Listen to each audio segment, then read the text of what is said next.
La ilaha illallah Muhammadun Rasul. Waalaikumsalam warahmatullahi wabarakatuh. Innal hamdalillah nahmaduhu wa nasta'inu wa nastaghfiruh. Nashhadu an la ilaha illallah wahdahu la syarikalah wa nashhadu anna Muhammadan abduhu wa rasuluhu la nabiyya ba'dah. Allahumma salli wa sallim ala Sayyidina Muhammadin wa ala alihi wa sahbihi wa mawalah. Amma ba'du. Para jamaah yang dirahmati oleh Allah subhanahu wa ta'ala, kembali kita bersyukur kepada Allah, alhamdulillah, bahwa di pagi yang cerah ini, di pagi yang penuh dengan keceriaan ini, kita dapat sama-sama kembali melaksanakan sujud dan ruku dan sujud di hadapan Allah subhanahu wa ta'ala dalam rangka untuk mendekatkan diri kita kepada Allah subhanahu wa ta'ala yang Rahman, yang Rahim, sehingga kita kelak berada dalam kasih sayang Allah subhanahu wa ta'ala. Amin Allahumma. Salawat dan salam semoga Allah senantiasa limpahkan kepada Nabi kita Muhammad sallallahu alaihi wasallam, Nabi yang mulia, Nabi yang senantiasa memperhatikan kita di dalam kehidupan sampai akhir hayat beliau. Jamaah yang dirahmati oleh Allah, kita kembali melanjutkan kajian dari Adabul Mufrad, ya. Dan kita hari ini akan masuk pada satu bab yang saya kira bab ini mudah diucapkan tapi berat untuk dilakukan, yaitu memberikan maaf terhadap kesalahan orang lain. Tapi inilah agama, Pak, ya. Agama mengajarkan sesuatu yang menurut hawa nafsu kita berat, kemudian ketika kita mengetahui, kita resapi, kita sadari, kemudian kita hayati ajaran tersebut, maka menjadi nggak berat gitu. Betapa banyak para sahabat zaman dulu dan orang-orang soleh setelahnya, beliau melaksanakan sesuatu amalan, suatu perilaku yang kadang menurut kita kok bisa ya. Misalnya, siapa sih orang yang kalau memberikan harta itu nggak berat? Pasti berat. Tapi bagaimana Abu Bakar As-Siddiq radhiyallahu anhu, ya, beliau memberikan sebagian hartanya, bahkan dalam suatu riwayat ada pernah belum memberikan seluruh hartanya.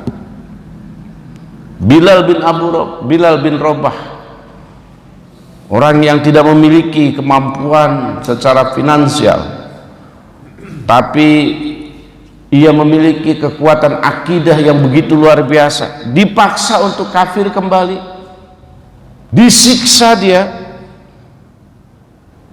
dicambuk, dijemur di bawah terik matahari, ditindih batu. Apakah kemudian ia mengatakan kata-kata kufur? Tidak.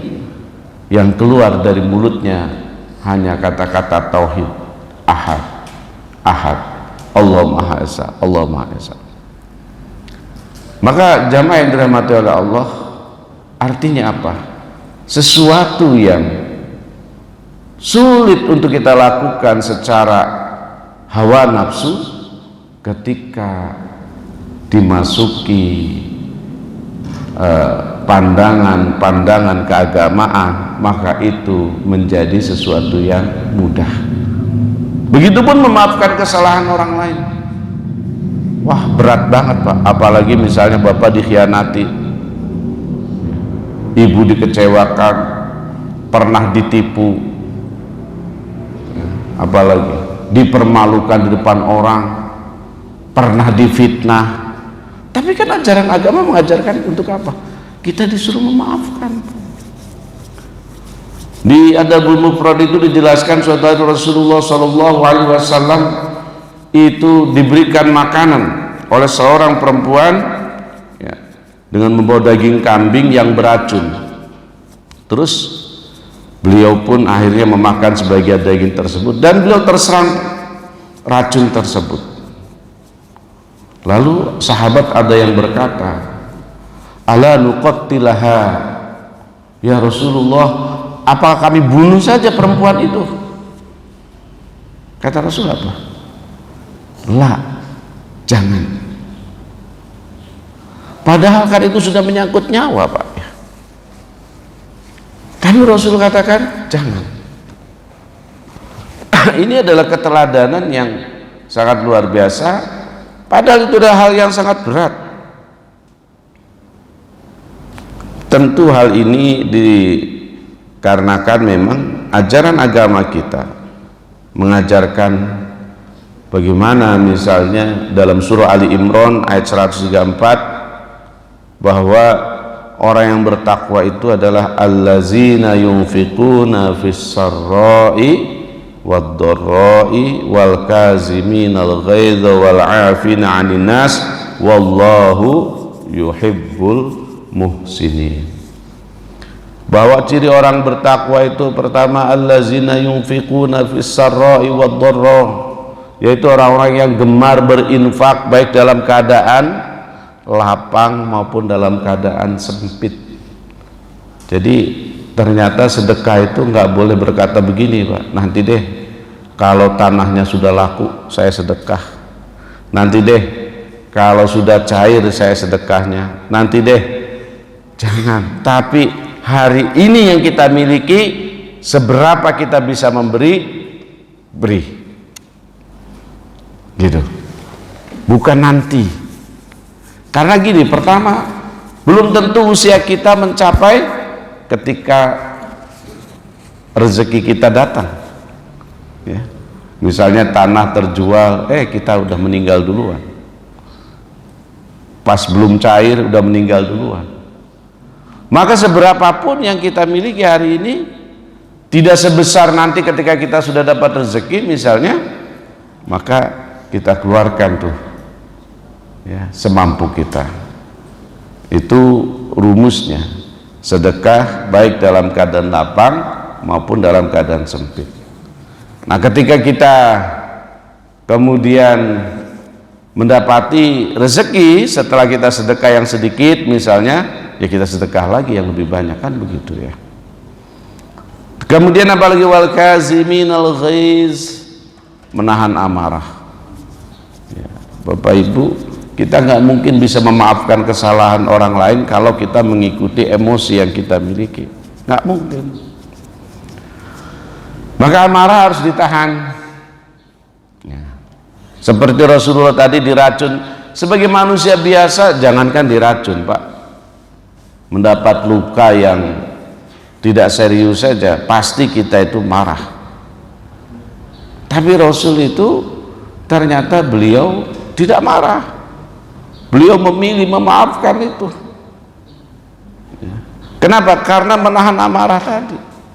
Jadi supaya kita bisa memaafkan kesalahan orang lain, maka kita harus kelola emosi kita, ya. Wal kaziminal ghaiz. Kemudian baru wal afina 'anin nas, mampu memaafkan kesalahan orang lain.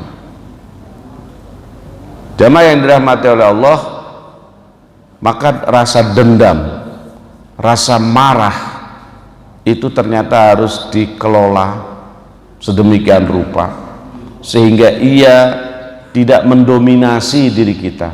Karena ketika kita dipenuhi dengan rasa marah, ketika kita dipenuhi dengan rasa dendam, maka sangatlah sulit bagi kita memaafkan kesalahan orang lain. Tapi ketika kita mencoba untuk menahan, kemudian mengelola sedemikian rupa sehingga ia tidak menjadi penyakit hati kita, maka insya Allah akan dengan mudah kita memaafkan kesalahan orang lain. Wallahu yuhibbul muhsinin, dan Allah mencintai orang-orang yang berbuat baik, orang-orang yang berbuat ihsan, ya. Sehingga ketika kita memaafkan kesalahan orang lain, itu adalah bagian dari keihsanan dan Allah mencintai kita, gitu.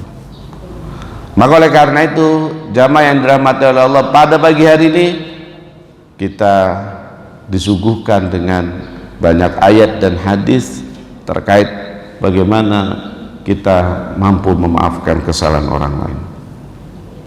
Surat An-Nur ayat 22 Allah kata wal ya'fu wal yasfahu. Dan hendaknya kalian memaafkan kesalahan orang lain. Allah tuhibbuna ayyaghfirallahu lakum wallahu ghafurur rahim. Bukankah kalian senang jika Allah mengampuni kalian?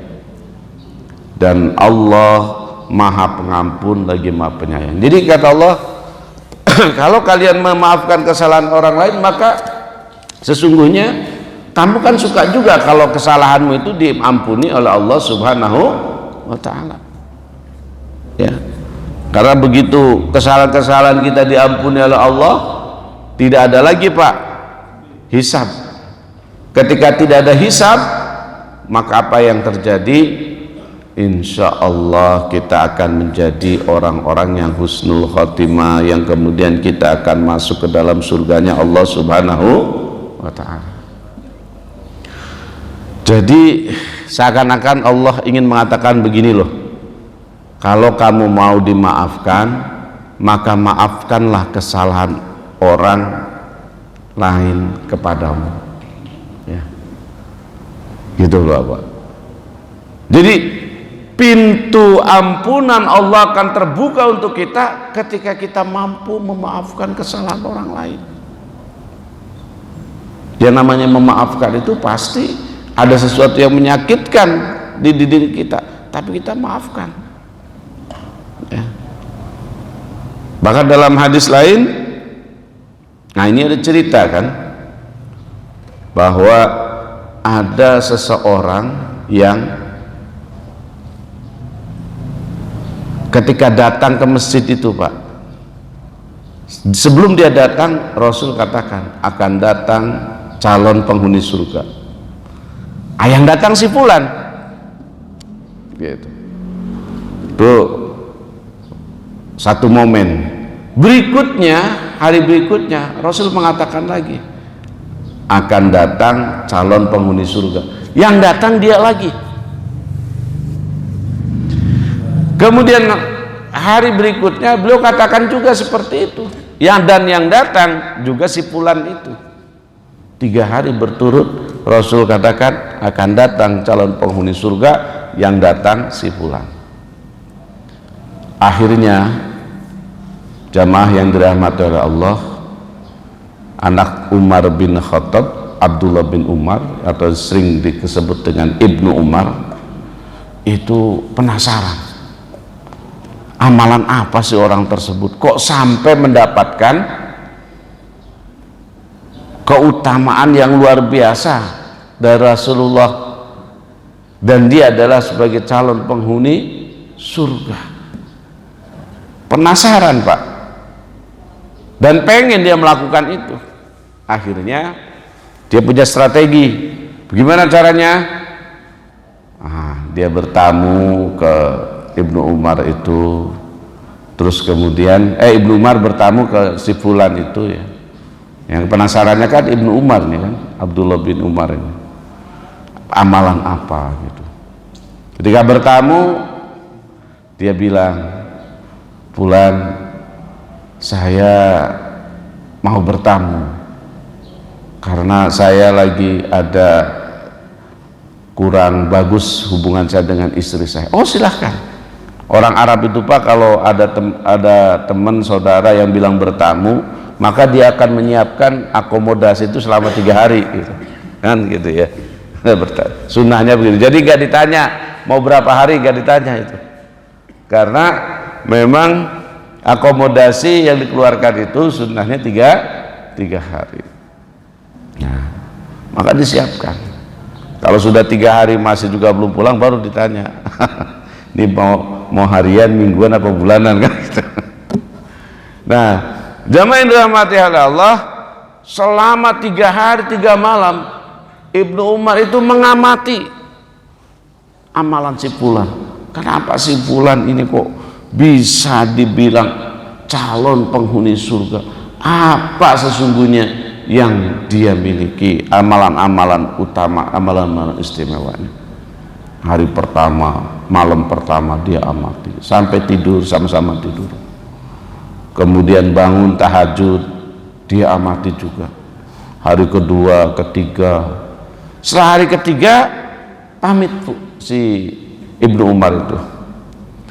Fulan, saya mengucapkan terima kasih banyak atas jamuan, atas perlakuan, atas penerimaanmu kepada saya. Oh, sama-sama wahai Ibnu Umar. Tapi saya mohon maaf. Kenapa? Saya sebenarnya tidak ada masalah dengan istri saya. Oh, jadi kamu ngapain bertamu di rumah saya? Jadi begini Fulan, 3 hari berturut-turut sebelum saya bertamu itu, Rasulullah itu selalu mengatakan begini, akan datang calon penghuni surga. Maka yang datang itu Anda. Dari hari pertama, hari kedua, hari ketiga, sampai semua sahabat itu bertanya-tanya, amalan apa sih yang hebat, yang luar biasa yang dimiliki si Fulan. Dan setelah 3 hari 3 malam saya bersama Anda, maka saya tidak menemukan amalan yang istimewa dari Anda sebenarnya. Anda tahajud, sahabat lain juga tahajud. Anda zikir, sahabat lain juga zikir. Anda baca Quran, sahabat lain pun baca Quran. Anda sedekah, sahabat lain pun sedekah. Bahkan intensitasnya, zikirnya, baca Qur'annya, tahajudnya, sedekahnya, kadang sahabat lain lebih banyak daripada Anda. Tapi Rasul mengatakan Anda calon penghuni surga. Jadi saya tidak temukan tuh amalan apa sehingga mendapatkan pengakuan dari Rasulullah SAW. Fulan tuh menjawab, Pak, Bu, ya itulah saya, katanya. Ya sudah kalau gitu Fulan saya pamit. Begitu Ibnu Umar akan berdiri, Fulan memberhentikannya sebentar. Sebentar Fulan, sebentar Ibnu Umar. Mungkin, ini mungkin, kata beliau, yang menjadikan amalan saya berbeda dengan sahabat lain. Saya itu setiap mau tidur, saya membayangkan orang-orang yang menyakiti saya membayangkan orang-orang yang merugikan saya membayangkan orang-orang yang pernah berbuat jahat sama saya. Kemudian saya berikrar, ya Allah, maafkanlah kesalahan mereka, jangan tuntut mereka karena perbuatan salahmu. Barulah siapa? Ibnu Umar mengerti, Pak. Oh, ternyata ini amalannya. Amalan yang tidak terlihat secara fisik, tidak terlihat secara jasad, tidak terlihat secara kasat mata, tapi amalan yang hanya dia dan Allah Subhanahu wa ta'ala. Jadi begitu dibayangkan tuh orang, mungkin dia pernah mencaci maki, pernah memberikan bullying di macam-macam, kalau sekarang mungkin di media sosial gitu ya. Tapi dia kemudian terus ikrar, ya Allah, maafkan kesalahannya. Nah, ini kan luar biasa, Pak, ya. Maka kemudian Allah turunkan kebaikan, kemuliaan, sehingga Rasul mengatakan calon penghuni surga. Jamaah yang dirahmati oleh Allah, dalam Quran surat Asy-Syura ayat 40 Allah kata, jazaa'u sayyi'atin sayyi'atan mislaha faman 'afa wa aslaha fa ajruhu 'ala Allah innahu la yuhibbuz zalimin. Bahwa balasan keburukan itu adalah dengan keburukan yang setimpal. Balasan kejahatan itu dengan suatu kejahatan yang setimpal. Tetapi kata Allah, siapa saja yang memaafkan wa aslaha dan berbuat baik, fa ajruhu 'ala Allah, maka pahalanya adalah atas tanggungan Allah Subhanahu wa ta'ala. Jadi jamaah, ketika kita mendapatkan kejahatan orang lain, misalnya dipukul, dalam Islam itu kan boleh kita mukul balik, ya, mislaha, yang penting setimpal gitu. Tapi kata Allah, siapa saja yang mampu memaafkan kemudian dia malah berbuat baik, maka pahalanya adalah Allah yang akan tanggung. Dan ini dicontohkan kan oleh Rasulullah, yang saya kira kisah ini sudah sangat populer lah, yang Rasulullah diludahi terus menerus, ya kan Pak. Kemudian ketika orang yang meludahi itu sakit, Rasul tidak hanya memaafkan wa aslaha, tapi juga berbuat baik. Beliau datang menjenguk, membawa makanan gitu, ya. Sampai orang yang meludahi terus menerus itu akhirnya apa? Wah, dia merasa tidak enak dan akhirnya dia masuk Islam. Kemudian jamaah yang dirahmati oleh Allah, dalam surat At-Taghabun ayat 14 Allah katakan, wa in ta'fu wa tasfahu wa taghfiru fa innallaha ghafurur rahim. Jika kamu maafkan, wa tasfahu berlapang dada, wa taghfiru dan memaafkan, ya, mengampuni gitu, fa innallaha ghafurur rahim, maka sungguhnya Allah itu Maha Pengampun lagi Maha Penyayang, ya. Jadi jamaah yang dirahmati oleh Allah Subhanahu wa taala, ketika kita menginginkan ampunan Allah, kita menginginkan kasih sayang Allah, maka seakan-akan Allah berkata, kalau kamu yang inginkan itu, maka maafkanlah orang yang berbuat salah kepadamu, berlapang dadalah. Karena tidak mungkin kita mampu memaafkan kesalahan orang lain ketika dada kita sempit, Pak. Ketika dada kita dipenuhi dengan amarah, ketika dada kita dipenuhi dengan dendam, nggak mungkin bisa memaafkan kesalahan orang lain. Tapi ketika dada kita lapangkan, kita coba untuk memaafkan kesalahan orang lain, maka Allah pun akan mengampuninya. Jemaah yang dirahmati oleh Allah, dalam salah satu hadis riwayat Muslim, Rasul memberikan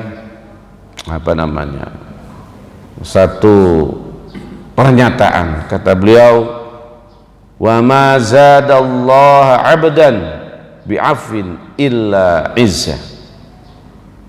Wa ma zadallah, Allah tidak akan menambahkan abdan kepada seseorang ya'fu, yang senantiasa memaafkan, atau bi'afwin, ya, yang senantiasa memberikan maaf, yang suka memaafkan, illa izza, kecuali kemuliaan.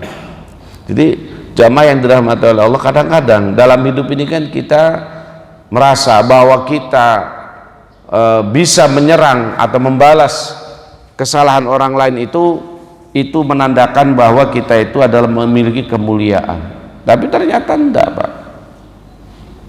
Justru ketika memaafkan itu, Allah katakan melalui Rasul katakan bahwa dia tidaklah akan memperoleh kecuali kemuliaan, gitu. Illa izzah. Jadi ketika misalnya kita membalas, seakan-akan kita mempertahankan kehormatan kita, tapi sesungguhnya seringkali itu merendahkan harga diri kita, gitu. Ya. Maka oleh karena itu, jamaah yang dirahmati oleh Allah, ketika kita mencoba mengelola hati kita untuk kemudian memaafkan kesalahan orang lain, itu sesungguhnya akan diberikan izzah, ya, kemuliaan oleh Allah Subhanahu wa ta'ala.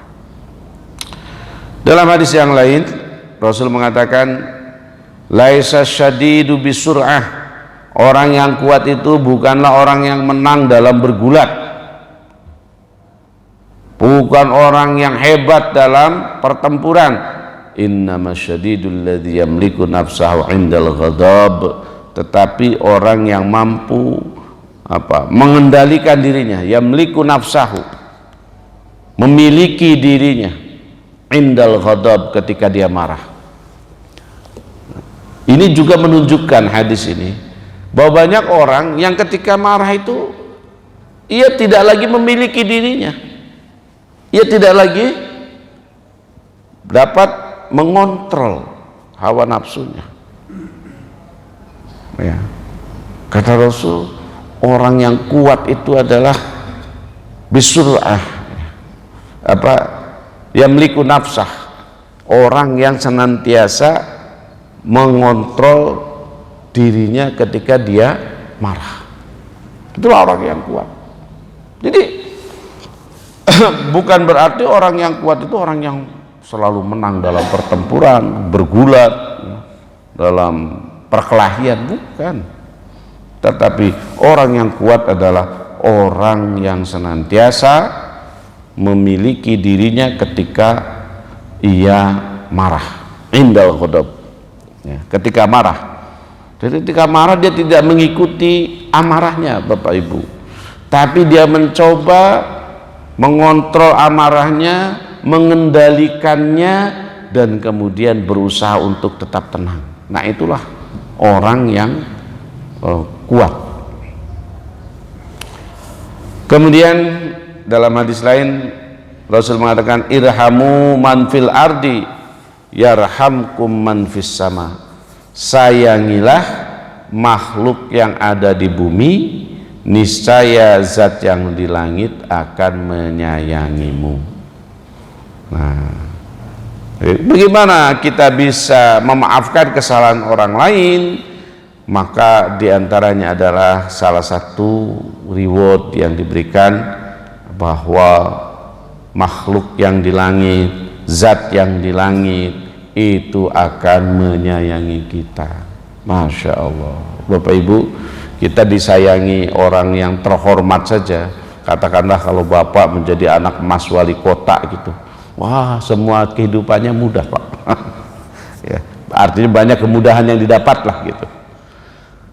Menjadi anak emas gubernur, apalagi menjadi kasih sayangnya presiden, apalagi ya, itu nggak ada apa-apanya kan, dibandingkan mendapatkan kasih sayang Allah Subhanahu wa ta'ala. Dan untuk mendapatkan kasih sayang Allah itu apa? Kita tebarkan kasih sayang kepada sesama manusia, dan kita tidak mungkin akan dapat menebarkan kasih sayang kepada sesama manusia jika kita tidak mampu memaafkan dan mengelola amarah yang kita miliki, ya kan? Gitu. Mau bagaimana kita menyayangi orang kalau kita membenci, kalau kita dendam? Gak mungkin yang lahir kasih sayang, yang lahir adalah kezaliman. Hadirin yang dirahmati oleh Allah, dalam hadis lain Rasul mengatakan, man kazama ghaizan, siapa saja menahan amarah, wa huwa qadirun ala ayyun fidahu, padahal ia mampu melampiaskannya, da'ahullahu ala ru'usul khalaik, Allah akan memanggilnya di hadapan seluruh makhluk yaumal qiyamati, pada hari kiamat, hatta yukhayyirahu, sampai kemudian ia mempersilahkannya untuk memilih minal huril ain masya'a, ya, dari memilih bidadari yang dikehendaki. Jadi orang yang mampu memaafkan kesalahan orang lain, wa huwa qadirun, kata Rasul, padahal dia mampu membalas, Pak. Kalau nggak mampu membalas, memaafkan kesalahan orang lain itu, ya, bisa jadi memaafkannya tidak ikhlas, ya kan? Kenapa dia maafin? Karena nggak mampu balas. Tapi ini posisinya mampu membalas, tapi tidak membalas, maka Allah akan memberikan keutamaan kepada orang tersebut di surganya nanti. Nah, ini teladan yang sangat indah, saya kira, ketika Rasulullah SAW menaklukkan kota Mekah, Pak, ya. Ketika Rasulullah menaklukkan kota Mekah, itu kan sesuatu yang sangat bisa Rasul itu membalas dendam. Sahabat-sahabat membalas dendam kepada orang-orang kafir Mekah yang selama ini memusuhi Nabi. Bayangkan, Pak, 13 tahun di Mekah itu dimusuhi sedemikian rupa. Ada sahabat yang sampai meninggal, ya kan? pernah diboikot selama 3 tahun, pernah juga macam-macam lah, dihinakan, dimacam-macam gitu kan. Nabi disebut gila dan seterusnya. Belum lagi penderitaan beliau, kerugian mental beliau ketika di Madinah selama lebih kurang 9 tahun, karena Fatu Mekah itu kan di akhir-akhir hayat wafatnya beliau kan. Artinya selama beliau di Madinah dari tahun pertama, kedua, ketiga, keempat, kelima, keenam, ketujuh, kedelapan, kesembilan, itu juga penderitaannya ya luar biasa. Permusuhan itu kan selalu terjadi, peperangan selalu terjadi, perang Badar dan seterusnya ya. Bahkan dalam perang Uhud Rasulullah itu dan para sahabatnya mengalami kerugian dan kekalahan. Tapi ketika Rasulullah menguasai Mekah, orang-orang itu kan sudah sudah orang Mekah ini, wah kayaknya kita akan habis nih, kita akan habis ini, selesailah kita ini. Tapi apa yang kata Rasul katakan? Izhabu, pergilah, fa antumut tulaqah, kalian semua bebas. Bayangkan Pak, kalau itu menimpa kepada kita ya, disakiti bertahun-tahun gitu. Begitu kita bangkit dan mereka berada di bawah, mungkin kita ingin melampiaskannya. Tapi Rasul memberikan contoh kepada kita gitu. Walaupun seperti itu, Rasul katakan, antumut tulaqah, kalian semua bebas. Kalian semua nggak perlu takut, nggak perlu khawatir.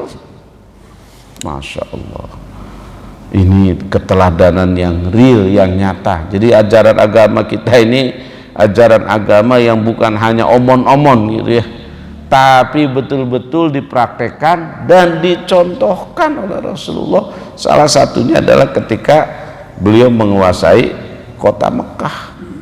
Ketika beliau menguasai kota Mekah dan orang sudah pada ketakutan, Rasul memberikan penghormatan kepada mereka dengan dibebaskan. Bahkan Rasul memberikan penghormatan secara khusus kepada dedengkot orang kafir Quraisy. Siapa itu? Yaitu Abu Sufyan. Ya kan? Abu Sufyan ini selama ini kan memberikan penghasutan, permusuhan, bahkan pernah mengusir Nabi dan para sahabatnya, ya kan.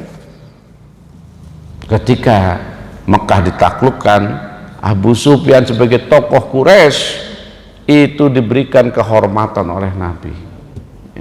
Apa kata beliau?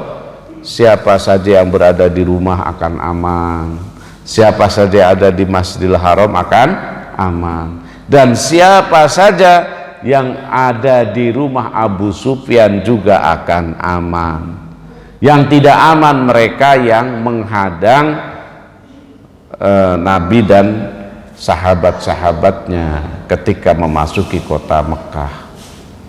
Nah, hadirin yang dirahmati oleh Allah, maka kesimpulannya apa? Kesimpulannya bahwa ajaran agama memberikan kepada kita arahan agar kita mampu memaafkan kesalahan orang lain.